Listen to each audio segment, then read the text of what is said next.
નમસ્કાર મિત્રો, જાણો સતયુગની વાત ચેનલમાં તમારું સ્વાગત છે। તો મિત્રો, હું આજે તમને શનિવારની રાત્રે આ જગ્યાએ 2 દીવા જરૂર કરવા જોઈએ। તો મિત્રો, શનિવારની રાતે આ જગ્યા ઉપર જો તમે 2 દીવા કરો છો તો હનુમાન દાદા તમારા પર બધા જ દુઃખને દૂર કરી દેશે। તેમજ જો તમારી ઉપર કોઈ દોષ હશે, જેવા કે શનિ દોષ, વાસ્તુ દોષ, રાહુ દોષ તેમજ ગરીબી અને દરિદ્રતા છે, એ સમાપ્ત થઈ જશે। આથી મિત્રો, તમે શનિવારના દિવસે આ જગ્યા ઉપર 2 દીવા કરો છો તો હનુમાનજી કૃપા અવશ્ય તમારા ઘરમાં સુખ સમૃદ્ધિ આવશે, તેમજ ધન આવવાના બધા જ રસ્તા ખુલી। તો મિત્રો, તમે હનુમાન દાદાને સાચી શ્રદ્ધાથી આ ઉપાય કરો છો તો અવશ્ય એ તમને એનું ફળ આપે છે। આથી મિત્રો, શનિવારની રાતે જો તમે આ જગ્યા ઉપર 2 દીવા પ્રગટાવી દેશો તો હનુમાન દાદાની કૃપા તમને જરૂર મળશે, તેમજ ખુશીઓ તમારું ઘર ભરાઈ જશે અને તમે પૈસાવાળા થઈ જશો। તેમજ અંતમાં શનિવારના દિવસે કરાતા ઉપાય વિશે જાણીશું કે જેને કરીને તમને પહેલું ફળની પ્રાપ્તિ થશે। તો મિત્રો, વિડીયોમાં આગળ વધતા પહેલા જો તમે અમારી વિડીયોમાં નવા હોય તો અમારી વિડીયોને લાઈક, સબસ્ક્રાઈબ, શેર જરૂરથી કરી દેજો અને કોમેન્ટ બોક્સમાં જય શ્રી કૃષ્ણ જરૂરથી લખી દેજો। તો મિત્રો, હનુમાનજી એટલે કષ્ટને હરનારા દેવ માનવામાં આવે છે। હિન્દુ ધર્મમાં સૌથી વધુ જાગ્રત અને સામર્થ્યશાળી દેવતાઓમાંથી એક છે। હનુમાનજી જેમની કૃપા ભક્તો પર સદૈવ વરસતી રહે છે। કહે છે કે જેમના પર હનુમાનજીની કૃપા હોય તેનું કોઈ ક્યારેય કામ બગડી શકતું નથી।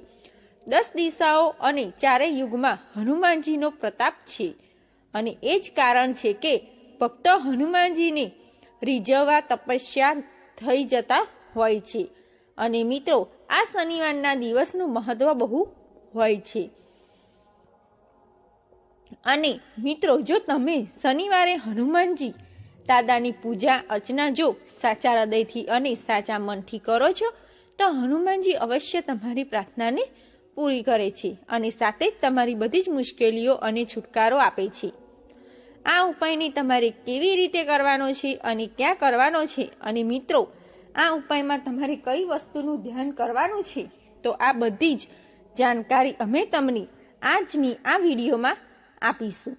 તો મિત્રો, આ વિડીયોમાં આગળ વધીએ। મિત્રો, આ શનિવારનો દિવસ એટલો બધો ખાસ હોય છે અને એટલો બધો મહત્વપૂર્ણ હોય છે કે ક્યારેય જો તમે બીજા બધા દિવસે ઘણા બધા ઉપાય કરતા હશો, પણ તમે આજે શનિવારના દિવસે આ ઉપાય કરી લેશો તો અવશ્ય તમારી મનોકામના પૂરી થશે અને સુખ સમૃદ્ધિ પ્રાપ્ત થશે। ઘણા લોકો છે કે જેને શનિવારના 2 દીવાઓ આ ઉપાય કરી લીધો છે અને તે લોકોને આ ઉપાયનું ફળ પણ મળી ગયું છે। જો તમે પણ આ ઉપાય આજે શનિવારના દિવસે કરી લેશો તો તમને જરૂર પ્રાપ્ત થશે। આ ઉપાયને કરવા માટે તમારે પહેલા આવે ઉપાય સમજવો વધુ આવશ્યક છે અને આ ઉપાયને કરવાથી તમારા ઘરમાં ભલે ગમે તેવી સમસ્યા ચાલતી હોય કે તમે તેનું કારણ પણ તમને ખબર પડી જશે। આ સમસ્યા કેવી રીતે આવે છે, આનું કોઈ પણ કારણ હોઈ શકે છે કે જેવી રીતે પિતૃદોષ હોઈ શકે અથવા તો કોઈ પણ પ્રકારનો મંગળ દોષ પણ હોઈ શકે છે। બીજા ઘણા બધા પ્રકારના દોષો હોઈ શકે છે। તમારે શનિવારના દિવસે આ ઉપાયને કરવા માટે તમારા દોષને પણ જાણવાની જરૂર નથી। શનિવારના દિવસે જો તમે આ 2 દીવા વાળા ઉપાયને કરી લેશો તો તમારી મનોકામના પૂરી થશે। તો મિત્રો, આવો જાણીએ કે આ ઉપાયને આપણે કઈ રીતે કરવાનો છે। તો મિત્રો, સૌ પહેલા આપણે સમજી લઈએ કે આ 2 દીવાવાળા ઉપાયને કોણે કોણે કરવાનો છે। તો આ 2 દીવાવાળા ઉપાય છે એ શા માટે કરવાનો છે? તો આ ઉપાય છે એ પોતાની મનોકામનાને પૂરી કરવા માટે કરવાનો હોય છે અને આ ઉપાય શનિવારના દિવસે કરવામાં આવે છે. તેમજ જીવનમાં જે પણ દુઃખ છે કે સમસ્યા છે એને દૂર કરવા માટે આ ઉપાય કરવામાં આવે છે.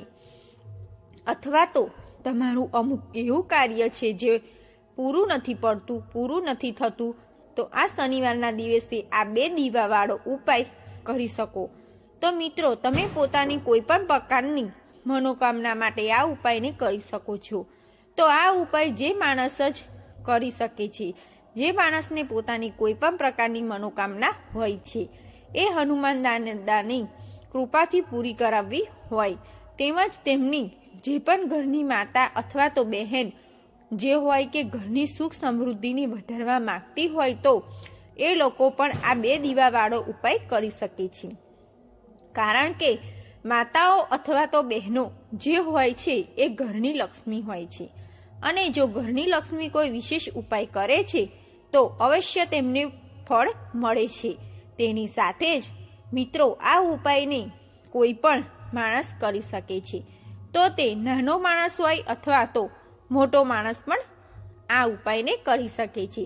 જે પણ માણસ આ 2 દીવાવાળો ઉપાય શનિવારના દિવસે સમજવામાં આવ્યો હોય તો તેનો બેડો પાર થઈ જશે. કારણ કે મિત્રો, શનિવારના દિવસે હનુમાન દાદાનો દિવસ હોય છે, એ બહુ આસાનથી પ્રસન્ન થાય છે. તો મિત્રો, આવો જાણીએ કે આ 2 દીવાવાળો ઉપાયને તમારે કેવી રીતે કરવાનો છે. તો શનિવારના દિવસે આ 2 ઉપાય સવારના સમયે કરી શકો છો.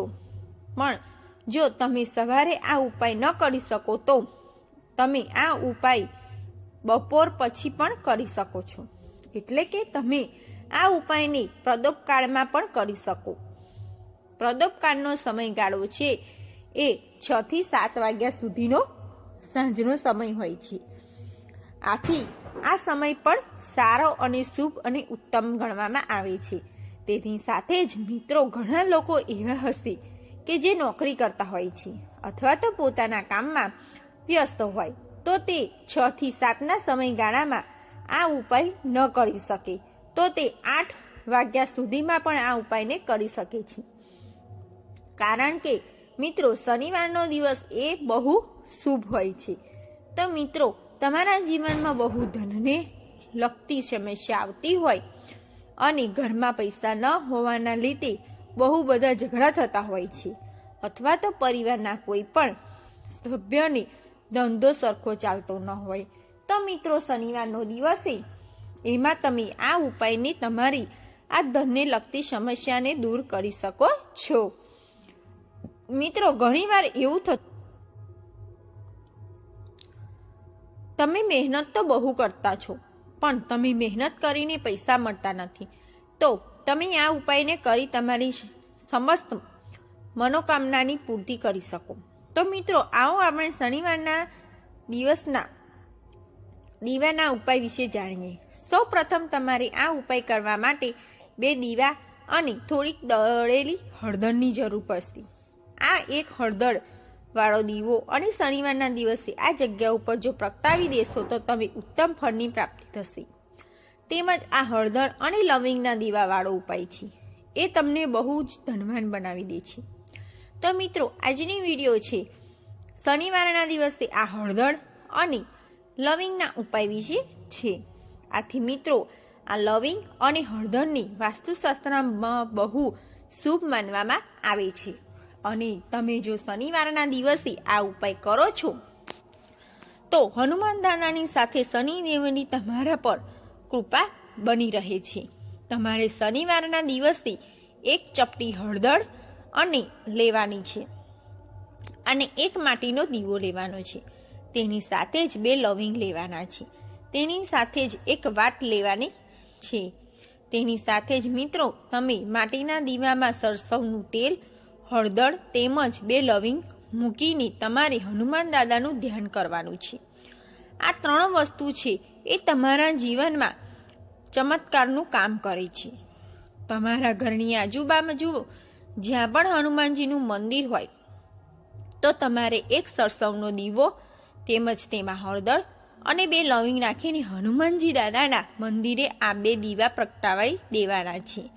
અને જ્યાં પણ તમે આ દીવા પ્રગટાવો છો તો તમારે તમારી જે પણ મનોકામના હોય તેનું તમારે સ્મરણ કરવાનું છે.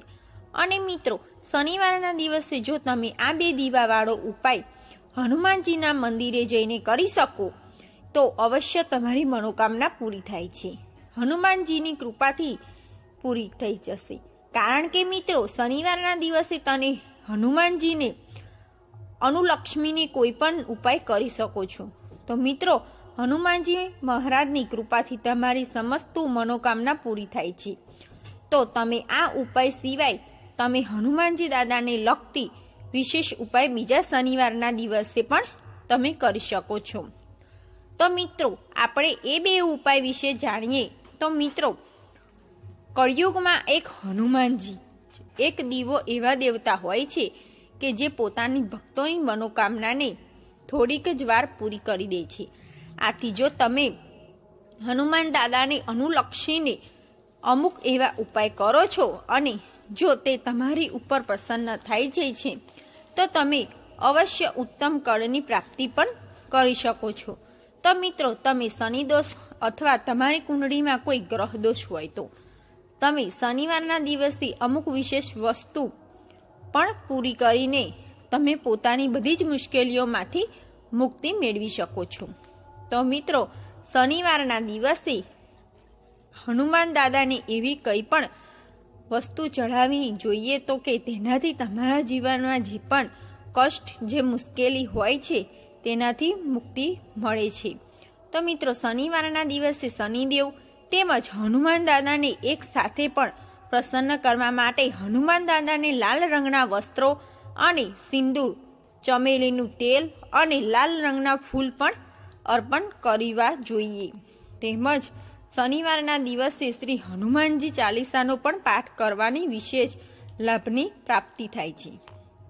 આ ઉપાયથી તમારા જીવનની બધી જ બાધાઓ છે તે દૂર થઈ જાય છે અને તમને ધનને સંબંધિત જે પણ સમસ્યા છે એમાં પણ તમને રાહત મળે છે. શનિવારના દિવસે પીપળાના વૃક્ષની પૂજા પણ કરવામાં બહુ શુભ માનવામાં આવે છે. આથી પીપળાના વૃક્ષની પૂજા આજે શનિવારના દિવસે કરવાથી બધા જ તમારા અટકેલા કામ પૂરા થાય છે, તે દૂર થઈ જાય છે. તો મિત્રો, શનિવારના દિવસે તમારે શું કરવાનું છે? તમારે પીપળાના પાન લેવાના છે અને આ પાન છે એ આખા હોવા જોઈએ, પણ તૂટેલા હોવા ન જોઈએ. આથી આ બધા જ પીપળાના પાન તમારે સ્વચ્છ એટલે કે ચોખ્ખા પાણીથી સાફ કરવાના છે અને હનુમાન દાદાના મંદિરે લઈને જવાના છે. આ બધા જ પીપળાના પાંદડા ઉપર તમારે આ ચંદનની શ્રી રામ લખવાનું છે અને આ પીપળાના પાનથી માળા બનાવીને અર્પણ કરવાની હોય છે. તેમજ શનિવારના દિવસે સરસવના તેલનો દીવો સૂર્યાસ્ત પછી હનુમાનજીના દાદાના મંદિરે દીવો પ્રગટાવવાનો હોય છે. જો આ માટીનો હોય તો તે બહુ શુભ. તેની સાથે જ મિત્રો, દીવો કાર્ય પછી તમારે હનુમાન ચાલીસા, બજરંગ બલી બાણ તેમજ સુંદરકાંડનો પાઠ કરવાનો હોય છે. આ ઉપાયને કરવાથી તમારા જીવનની બધી જ બાધાઓ, મુશ્કેલીઓ દૂર થઈ જશે અને તમને શનિદેવ તેમજ હનુમાન દાદાના બંનેની કૃપા એક સાથે મળી જશે અને તમારા જીવનમાં ખુશીઓનો આવવા લાગશે. તેમજ આ ઉપાય કરવાથી તમારા જીવનની બધી જ સમસ્યા દૂર થઈ શકે છે. તો મિત્રો, આ ઉપાયને તમે સાચી શ્રદ્ધાથી અને સાચા મનથી તમે કરો છો તો તમારું અવશ્ય ઉત્તમ ફળ તમને મળી જશે. તેમજ શ્રી રામનું નામ કહે છે કે પવનપુત્રને સૌથી વધુ પસંદ જો કોઈ હોય તો તે સ્વયં શ્રી રામચંદ્રજી નામ છે. એટલે કે શક્ય હોય તો નિત્ય જ શ્રી રામ નામનો વિવિધ વખત જાપ કરવો જોઈએ. શ્રી રામ અને હનુમાનજી બંનેની કૃપાની પ્રાપ્તિ થાય છે.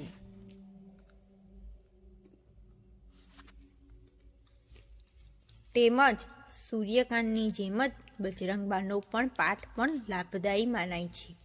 આ પાઠ અનુસાર થાય છે ખૂબ જ સારી અને જરૂરી છે. જ્યારે મુશ્કેલીમાંથી ફસાઈ ગયા હોઈએ અને તેમાંથી બહાર નીકળવાનો રસ્તો ન મળતો હોય ત્યારે આસ્થા સાથે બજરંગ બાણનો પાઠ કરવાથી પવન પુત્ર સુત અચૂક ભક્તની વ્યવહારે આવતા હોવાની માન્યતા છે. તેમજ હનુમાનજીને કૃપાને તમે મેળવવા માંગતા હોય સૌથી સરળ વિધિ એટલે હનુમાન ચાલીસા. ઘણા ભક્તો હનુમાનજીને પ્રસન્ન કરવા માટે રોજ હનુમાનજી ચાલીસાનો પાઠ કરતા હોય છે, પણ મહત્વ બાબત એ છે કે આ 4 પઠન નિત્ય એ જ સ્થાન પર બેસીને કરવું જોઈએ. તેમજ શનિવારે હનુમાનજીની પ્રતિમા સામે વાટનો દીવો પ્રગટાવવાનો મહિમા છે. કહે છે કે ચમેલીના તેલનો વાટનો દીવો પ્રગટાવવાથી પવન સુત વિશે પ્રસન્ન થાય છે. તેમજ વ્રતનો મહિમા ભક્તો અવસ્થા સાથે હનુમાનજીનું શરણ જ લેતા હોય, પણ મંગળવાર અને શનિવારની હનુમાનની પૂજા વિશેષ ફળાળ અને ફળદાયી મનાય છે. કહે છે કે આ દિવસે વ્રત રાખીને હનુમાનજીની પૂજા કરવાથી મોટામાં મોટા સંકટ પણ ટળી જાય છે. તેમજ શનિવારે પાનનું બીડું અર્પણ કરવું. કોઈ મહત્વપૂર્ણ કે જોખમકારક કામ કરવાની જવાબદારી પોતાના પર લેવી. જો તમારા જીવનમાં કંઈ મોટું સંકટ હોય કે કોઈ એવું કાર્ય છે જે કાર્ય કરવું તમારી શક્તિની બહાર હોય છે, તો તેમજ જવાબદારી હનુમાનજીને સોંપી દેજો. તેના માટે મંગળવાર કે શનિવારના દિવસે કોઈ મંદિરમાં પૂજાપાઠ કર્યા પછી હનુમાનજીને પાનનું બીડું આપો અને આવી પટેલ સંકટમાંથી ઉગારી લેવાની પ્રાર્થના કરજો. માન્યતા અનુસાર હનુમાનજી ચોક્કસથી આ બીડું ઉઠાવી લેશે એટલે કે તમને સમસ્યામાંથી મુક્તિ કરી દેશે.